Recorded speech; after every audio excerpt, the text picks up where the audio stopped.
जय श्री राधे कृष्णा।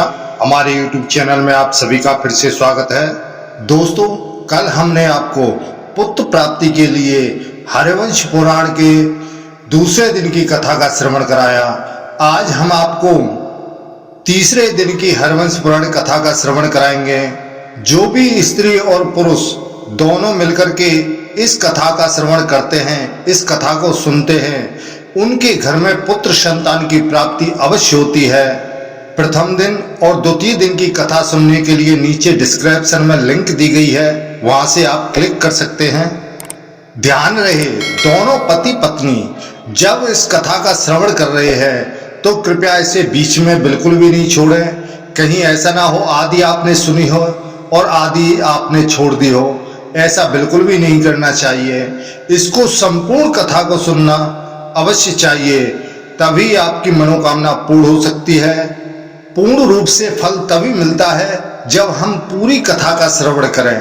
तो दोस्तों, तीसरे दिन की कथा का श्रवण हम कराएं उससे पहले जो भी नए सदस्य हमारे इस वीडियो को देख रहे हैं, जो हमारे चैनल पर पहली बार आए हैं, कृपया वे चैनल को सब्सक्राइब करें, लाइक करें, ज़्यादा से ज़्यादा शेयर करें और बगल में बेल आइकन बटन दबाना ना भूलें, जिससे हम जो भी वीडियो बनाएं उन सभी का नोटिफिकेशन आपके पास में पहुंचे और हमारी सभी वीडियो का आपको लाभ मिले।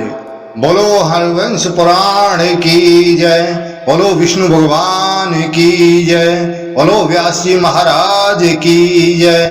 गुरुर् ब्रह्मा गुरुर्विष्णु गुरुर्देवो महेश्वरा, गुरुर् साक्षात् परब्रह्म तस्मै श्री गुरवे नमः। अखंड मंडलाकारं व्याप्तं येन चराचरं तत्पदं दर्शितं येन तस्मै श्री गुरवे नमः। नेमिषे सूतमासीन मपि बाध्या महामतिं कथामृता रसस्वादा कुशला शौनको ब्रवीत। शौनक आदि 88,000 ऋषियों ने पुराण वेता श्री सूत जी से कहा कि इससे आगे की कथा हमें श्रवण कराएं।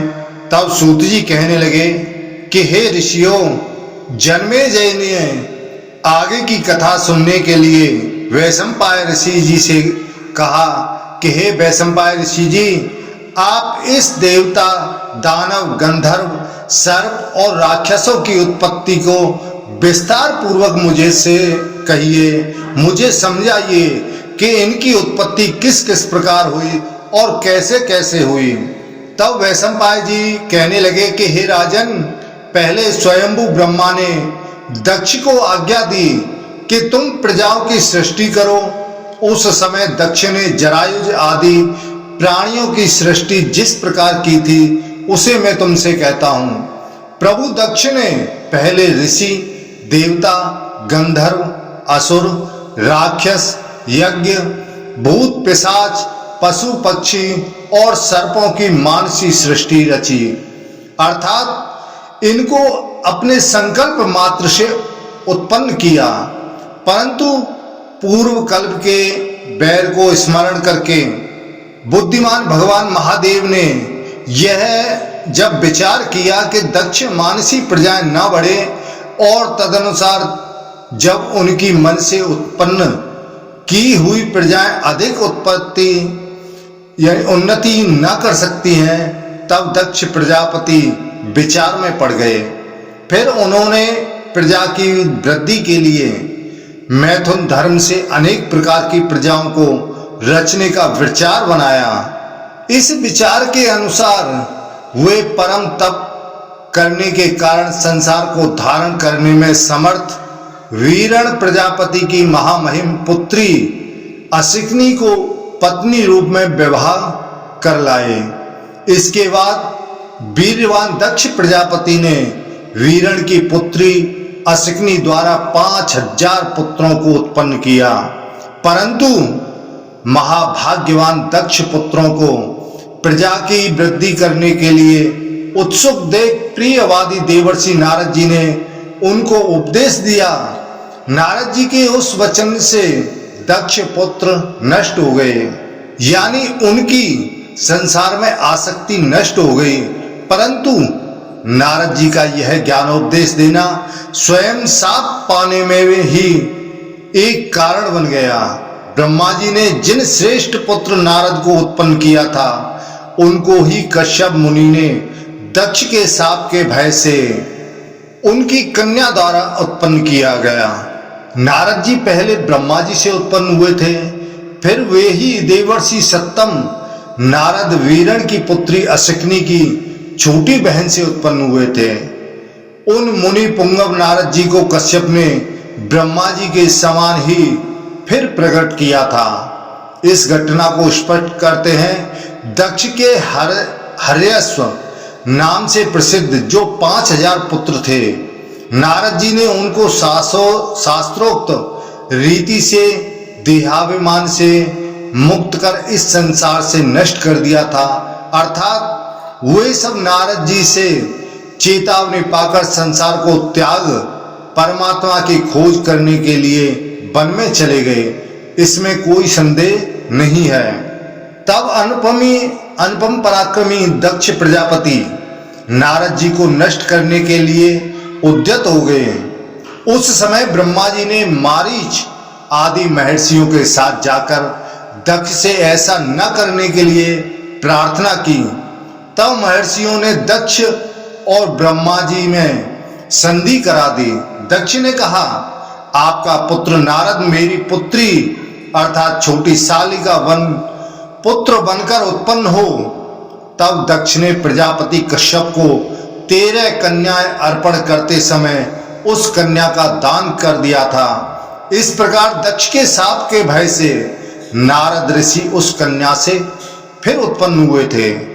जनमेजय जी ने पूछा कि द्विज श्रेष्ठ महर्षि नारद ने प्रजापति दक्ष के पुत्रों को किस प्रकार नष्ट किया था, इसको मैं स्पष्ट रूप से सुनना चाहता हूं। वैशंपाय जी ने कहा कि हे राजन, दक्ष के हर्यश्व नामक पुत्र महावीरवान थे। जब वे प्रजाओं की वृद्धि का विचार करने के लिए उद्यत हुए, तब नारद जी ने उनसे कहा कि दक्ष के पुत्रों, खेद के साथ कहना पड़ता है कि तुम बड़े नादान हो। तुम्हें प्रजा की सृष्टि करने की इच्छा हुई है, किंतु तुम इतना भी नहीं जानते कि जहां सृष्टि करनी है उस पृथ्वी की लंबाई चौड़ाई कितनी है, यह ऊपर नीचे और भीतर से कैसी है। ऐसी दशा में तुम लोग प्रजाओं की सृष्टि कैसे करोगे। नारद जी की इस बात को सुनकर वे प्राचेतस दक्ष के पुत्र इस पृथ्वी का प्रमाण अर्थात नाप देखने के लिए चले गए। सभी दिशाओं में और सभी जगह उन्होंने पृथ्वी को नापा।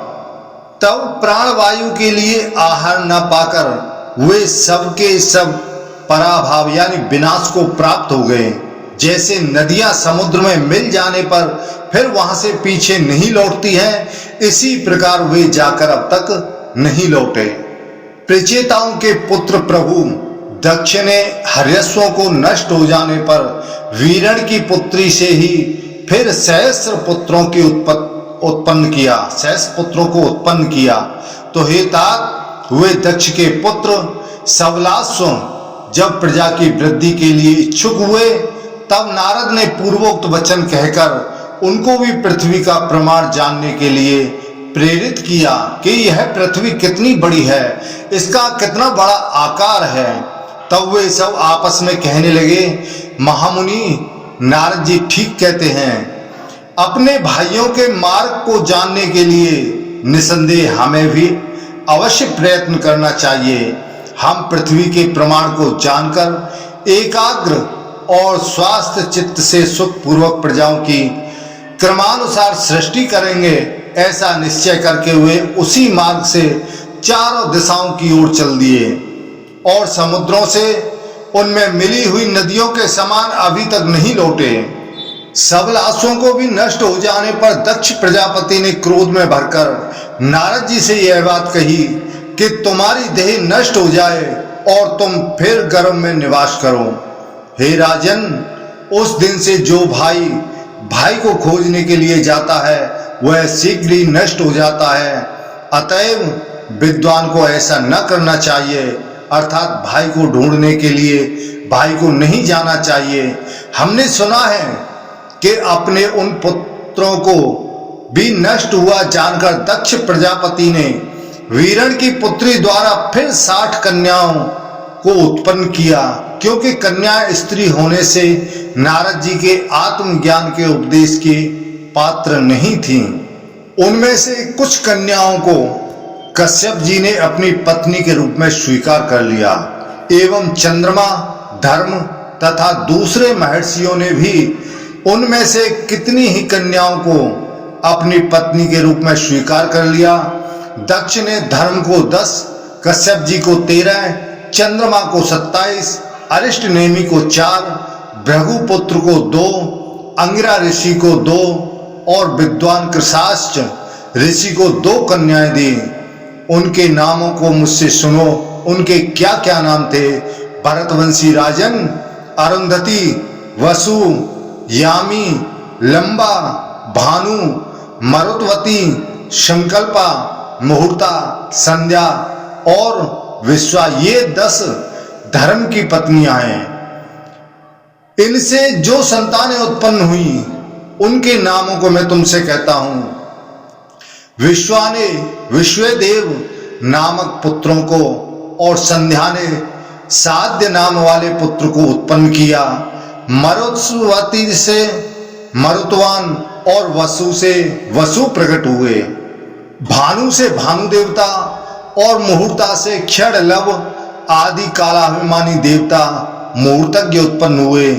घोष नामक मंत्राभिमानी देवता लंबा से उत्पन्न हुआ तथा यामी से स्वर्गाभिमानिनी नागवीथी उत्पन्न हुई और अरुंधति द्वारा घृत, पशु, औषध आदि सब पृथ्वी के विषय उत्पन्न हुए तथा संकल्पा से सर्वात्मा संकल्प अर्थात मान सक्रियाभिमानी देवता उत्पन्न हुआ और याम पुत्री नागवीथी से वृषलंबा यानी कालांतर में फल वृष्टि करने वाले धर्म या ईश्वर का अवलंबन करने वाला देवता इस प्रकार का उत्पन्न हुआ। तो हे राजन, प्राचेतस दक्ष ने प्रजापति दक्ष ने चंद्रमा को जो कन्याएं दी थी वे सब सोम पत्नियां नक्षत्रों के नाम से ज्योतिष शास्त्र में प्रसिद्ध हैं। अब जो ज्योति आदि दूसरे प्रसिद्ध देवता हैं और जो विख्यात 8 वसु हैं, जो 8 वसु देवता हैं, उनका विस्तृत वर्णन मैं आपसे करता हूं। आप ध्रुव, सोम, धर, अनल, अनिल, प्रत्युष और प्रवास, ये 8 वसु नाम से प्रसिद्ध हैं और आपके वैतंड्य, श्रम, शांत और मुनि नामक पुत्र उत्पन्न हुए और संसार को अपने अंकुश में रखने वाले भगवान काल ध्रुव के पुत्र हैं और सोम नामक वसु के पुत्र भगवान वर्चा हैं, जिनका पूजन करने से मनुष्य वर्चस्वी हो जाता है। धर वसु के द्रविण और होतहव्यवय नामक 2 पुत्र हुए तथा धर की दूसरी पत्नी मनोहरा से शिशिर, प्राण और रमण नामक पुत्र हुए। अनिल की पत्नी का नाम शिवा था। उसके पुत्र मनोजव और अविज्ञात गति थे। ये दोनों अनिल के पुत्र थे। अग्नि के पुत्र श्रीमान कुमार सरकंडों के झुंड में प्रकट हुए थे। उनके पीछे शाख, विशाख और नेग में इस प्रकार के उत्पन्न हुए। इस प्रकार अग्नि के 4 पुत्र थे। ये कुमार ही कृतिकाओं की संतान कार्तिकेय और स्कंद कहलाते हैं और ये ही सनत कुमार हैं। अग्नि ने इन्हें अपने तेज से एक अंश से प्रकट किया है और शाख आदि 3 को भी अपने तेज से एक चौथाई से इनको भी प्रकट किया है। छांदोग्य उपनिषद में लिखा है कि तम स्कंद इत्या चक्षते, यह सनत कुमार ही स्कंद है। इससे प्रतीत होता है कि सनत कुमार इनका उपनाम है। प्रत्युष के पुत्र का नाम देवल और पुत्री का नाम सृष्टि था। देवल के भी 2 पुत्र थे जो क्षमावान तथा तपस्वी थे। बृहस्पति की बहन का नाम ब्रह्मचारिणी था। वह योग सिद्ध श्रेष्ठ की स्त्री आसक्ति को त्याग कर सारे संसार में विचरण किया करती थी। वह प्रभास नाम वाले 8वें वसु की भार्या बन गई। उसके गर्भ से विश्वकर्मा नाम वाले महाभाग्यवान प्रजापति उत्पन्न हुए। उन्होंने हजारों शिल्पों यानी कलाओं की रचना की और वे देवताओं के बड़ई हैं तथा वे शिल्पियों में श्रेष्ठ विश्वकर्मा अब सब आभूषणों के बनाने वाले हैं। उन्होंने सब देवताओं के विमानों को बनाया है और उन महात्मा के शिल्प से मनुष्य भी अपनी आजीविका चलाते हैं। अब दक्ष ने कश्यप मुनि को जो 13 कन्याएं दी थी उनमें से सुरभि की संतान का वर्णन आपसे करते हैं। तप में मग्न हुई सुरभि ने महादेव जी से वर पाकर कश्यप जी के द्वारा 11 रुद्रों को उत्पन्न किया। भरतवंशी राजन अजयपाद, अहिर्बुद्ध, त्वष्टा तथा रुद्र ये सब सुरभि की ही संतान हैं। त्वष्टा के महायशस्वी और श्रीमान पुत्र का नाम विश्वरूप था। तो हे राजन, हर बहुरूप, त्र्यंबका, अपराजित, वृषाकपि, शंभु, कपर्दी, रेवत, मृग्यवाद, सर्प और कपाली ये तीनों भुवनों के ईश्वर 11 रुद्र कहे गए हैं। भरत श्रेष्ठ पुराणों में इन अमित पराक्रमी रुद्रों के सैकड़ों रूप बताए गए हैं। इनसे चराचर लोक भरे हुए हैं। भरत शार्दूल, अब तुम मुझसे कश्यप की स्त्रियों के नाम सुनो। वे हैं अदिति, दिति, दनु, अरुष्टा, सुरसा, खसा, सुरभि, विनिता, ताम्रा, क्रोधवसा, इरा, कद्रु और मुनि। अब इनसे जो संतानें उत्पन्न हुई उनका वर्णन मैं तुमसे कहता हूं। पहले चाक्षुष मनवंतर में तुषित नाम वाले 12 श्रेष्ठ देवता थे। वे उस अत्यंत यशस्वी मनवंतर का अंत आने पर वैवस्वत मनवंतर के आरंभ में सब प्राणियों का हित करने के लिए परस्पर मिलकर कहने लगे, देवताओं शीघ्र आओ, हम अदिति में प्रवेश करके अगले वैवस्वत मनवंतर में उत्पन्न होंगे। यह कार्य हमारे लिए श्रेयस्कर होगा। वैशंपायन जी कहते हैं, वे सभी देवता चाक्षुष मनवंतर के अंत में इस प्रकार वार्तालाप कर मरीचि पुत्र कश्यप से दक्ष की कन्या अदिति के गर्भ से उत्पन्न हो गए। वहां विष्णु और इंद्र फिर उत्पन्न हुए। वे तथा अर्यमा, धाता, त्वष्टा, पूषा, विवस्वान, सविता, मित्र, वरुण, अंश और परम तेजस्वी भग ये 12 आदित्य कहलाते हैं।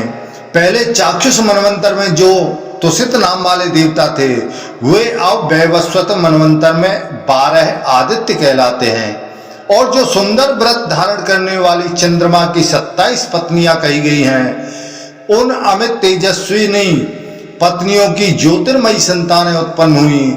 अनेक पुत्र वाले विद्वान अरिष्ट नेमि की विद्युत नाम वाली 4 पत्नियां थी। उनसे 16 संतानें उत्पन्न हुई। राजर्षि कुशासु के ब्रह्मर्षियों से सत्कृत श्रेष्ठ प्रत्यंग सजा रचाएं और देवताओं के आयुध प्रकट हुए।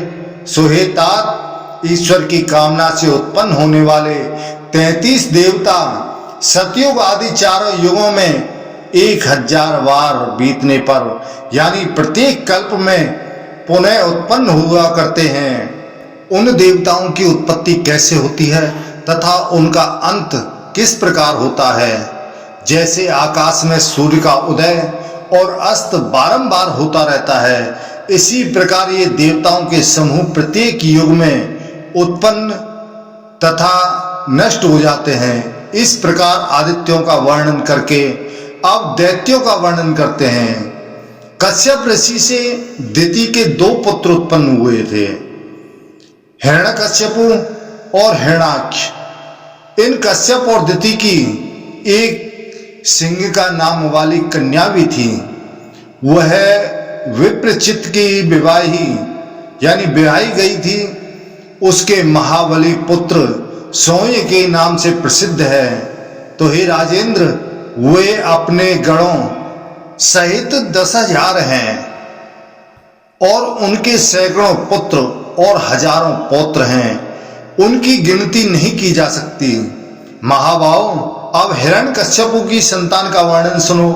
हिरण्यकश्यपु के अनुयवाद, राध, वीर्यवाद, प्रहलाद और चौथा संवाद, ये 4 प्रसिद्ध पराक्रमी पुत्र उत्पन्न हुए। याद का पुत्र रद हुआ, सुंद का निशुंद, ये दोनों संवद के पुत्र कहलाते हैं। अनुराध के आयु, शिविका नामक 2 पुत्र थे। प्रहलाद के विरोचन नामक पुत्र हुआ और विरोचन से बलि नाम वाला पुत्र उत्पन्न हुआ।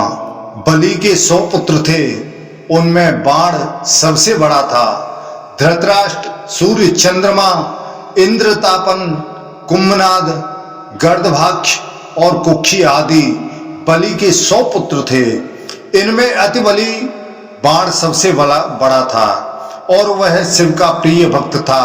पहले कल्प में बाणासुर ने उमापति शंकर को प्रसन्न करके यह वर मांगा था कि मैं आपके पास विहार करूं। वाण की लोहती नाम की पत्नी से इंद्रदमन नामक पुत्र उत्पन्न हुआ। लाखों असुर उसके गढ़ थे। हिरणाक्ष के झरझर, शकुनी, भूत संतापन, महानाव और पराक्रमी कालनाव नामक 5 पुत्र हुए। वे विद्वान और परम पराक्रमी थे।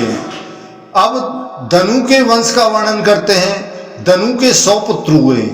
वे सब परम पराक्रमी, तपस्वी, महावीरवान थे।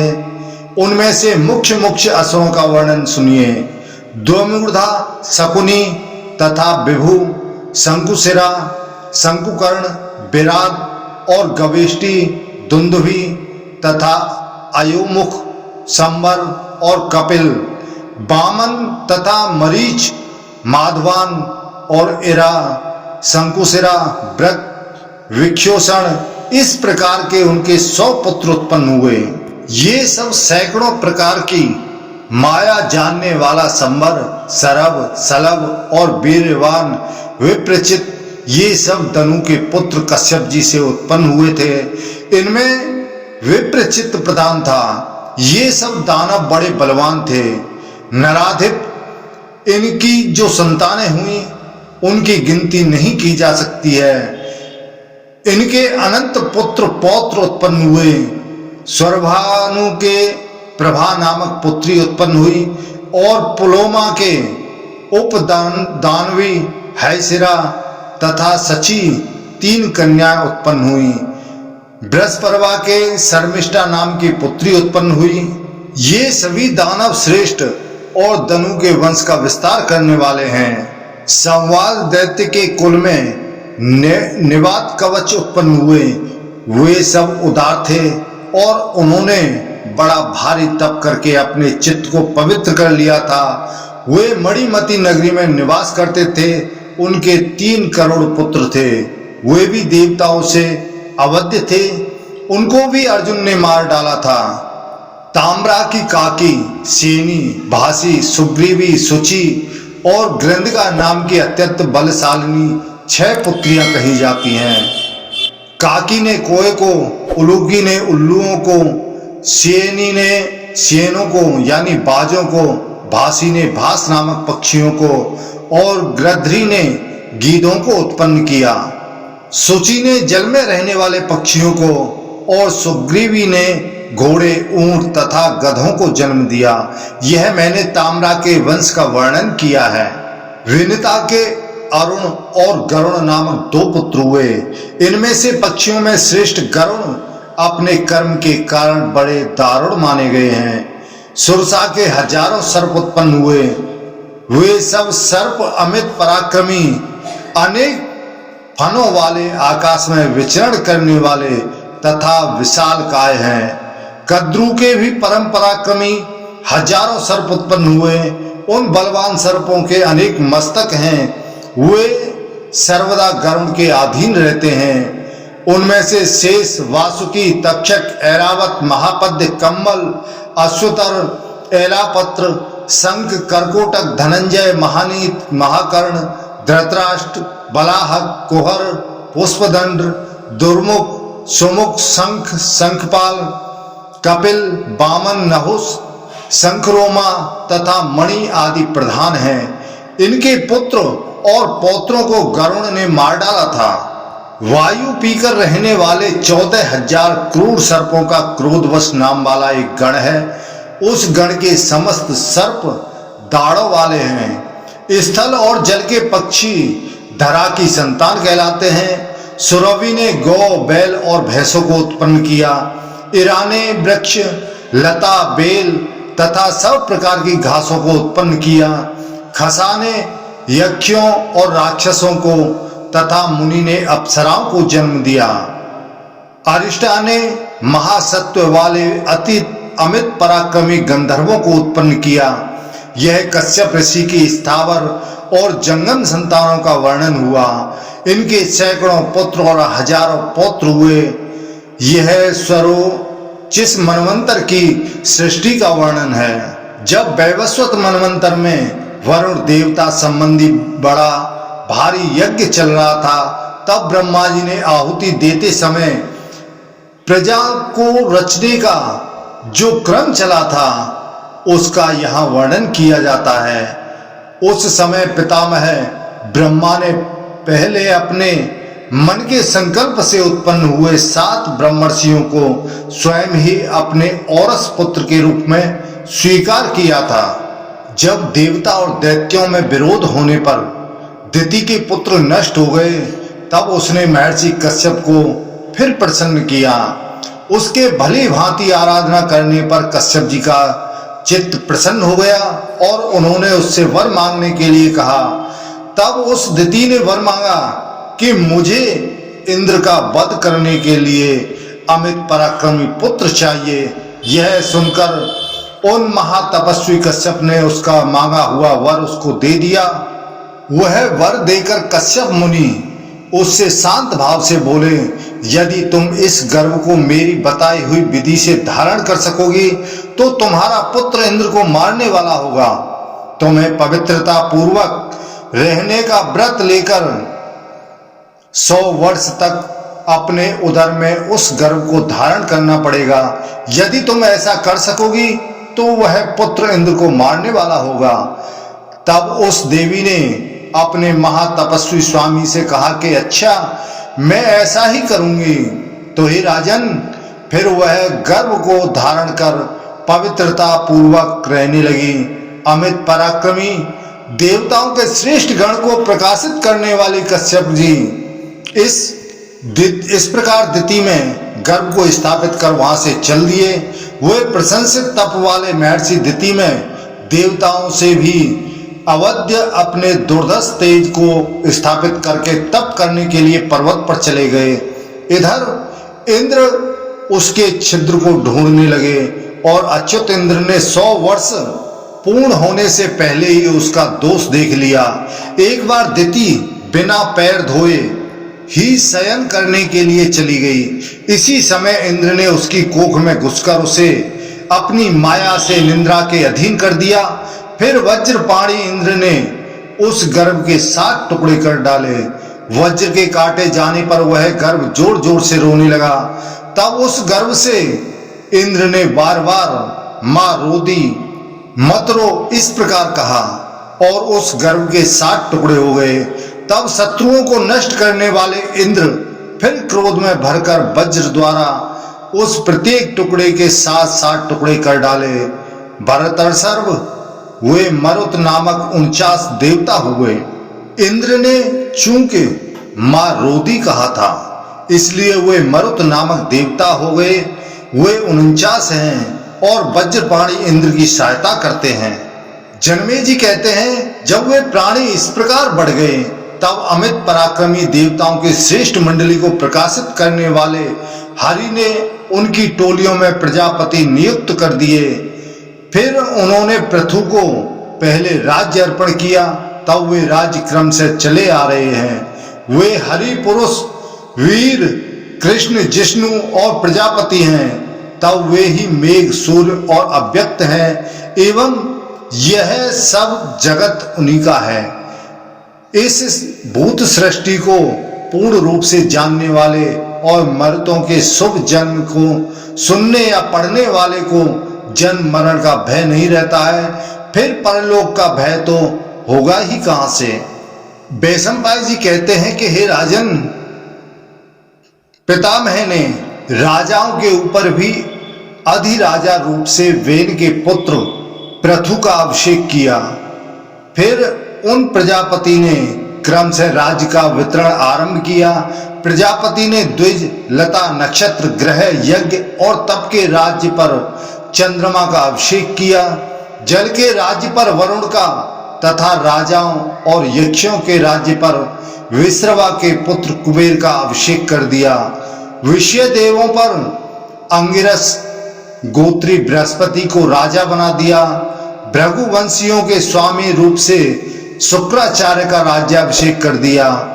आदित्यों के ऊपर विष्णु को और वसुओं के ऊपर अग्नि को राजा बना दिया। दक्ष को प्रजापतियों का, इंद्र को मरुतों का और अमित पराक्रमी प्रहलाद को दैत्य और दानवों का राजा बना दिया। एवं पितरों को राज्य पर विवस्वान सूर्य के पुत्र यम का अभिषेक कर दिया। षोडश मात्र का व्रत, मंत्र, गौ, यक्ष, राक्षस, पार्थिव पदार्थ और साध्य देवताओं के राज्य पर नारायण का अभिषेक कर दिया और रुद्रों के राज्य पर वृषभ ध्वज यानी शंकर जी अभिषिक्त हुए। विप्रचित्त को दानवों का राजा बनने का आदेश दे दिया और सकल भूत पिशाचों का शूलपाणि महादेव जी को राजा बना दिया। हिमाचल को पर्वतों का और समुद्र को नदियों का राजा बना दिया। गंध द्रव्यों, मरुदगणों, अमूर्त भूतों तथा शब्द और आकाश वाली वस्तुओं के राज्य पर भी बलवानों ने श्रेष्ठ वायु का अभिषेक कर दिया। प्रभावशाली चित्ररथ को गंधर्वों का स्वामी बना दिया। वासुकी को नागों का और तक्षक को सर्पों का राजा बना दिया। हाथियों का ऐरावत को, घोड़ों का उच्चैश्रवा को और पक्षियों का गरुड़ को राजा बना दिया। वनचारी पशुओं को सिंह को और गौओं पर सांड को स्वामी बना दिया और पाकड़ को वृक्षों का प्रभावशाली राजा बना दिया। सागर, नदी, मेघ, वर्षा और सूर्य की किरणों के अधिपति पद पर पर्जन्य का अभिषेक कर दिया। दाढ़ वाले समस्त सर्पों के ऊपर शेष को, निर्विष, डुंडुब आदि सर्पों और सरीसृपों यानी पेट के बल पर चलने वाले जीवों के ऊपर तक्षक को राजा बना दिया। गंधर्व और अप्सराओं के ऊपर ईश्वरशाली कामदेव का अभिषेक कर दिया।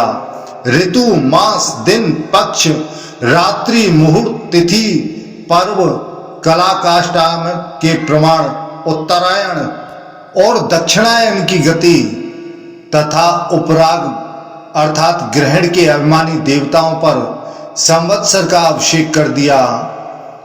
पितामह ने इस प्रकार क्रम पूर्वक राज्यों का विभाग करके फिर दिक्पालों की स्थापना की। उन्होंने बैराज प्रजापति के पुत्र राजा सुधन्वा को पूर्व दिशा के दिक्पाल पद पर अभिषेक कर दिया। कर्दम प्रजापति के पुत्र महात्मा राजा शंख पद को दक्षिण दिशा के दिक्पाल पद पर अभिषिक्त कर दिया। इसी प्रकार पश्चिम दिशा में रजस के पुत्र अच्युत महात्मा केतुमान का राजा दिक्पाल के पद पर अभिषेक कर दिया। इसी प्रकार उत्तर दिशा में पर्जन्य प्रजापति के पुत्र दुर्दश हिरण्य रोमा का राजपद पर अभिषेक कर दिया। उन पुरुषों द्वारा सातों द्वीप और पर्वतों सहित सारी पृथ्वी और उसके वे प्रदेश आज भी धर्मानुसार पालित हो रहे हैं।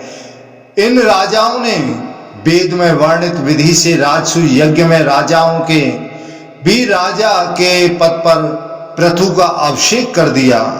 तदनंतर अमित तेजस्वी चाक्षुष मनु के मनवंतर बीतने पर ब्रह्मा जी ने वैवस्वत मनु को राज्य दे दिया।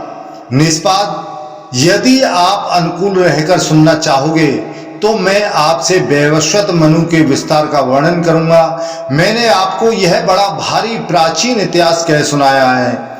इसको सुनने से प्रतिष्ठा बढ़ती है, धन मिलता है, यश मिलता है, आयु की वृद्धि होती है और इस सो आख्यान को सुनने से अंत में स्वर्ग की प्राप्ति होती है।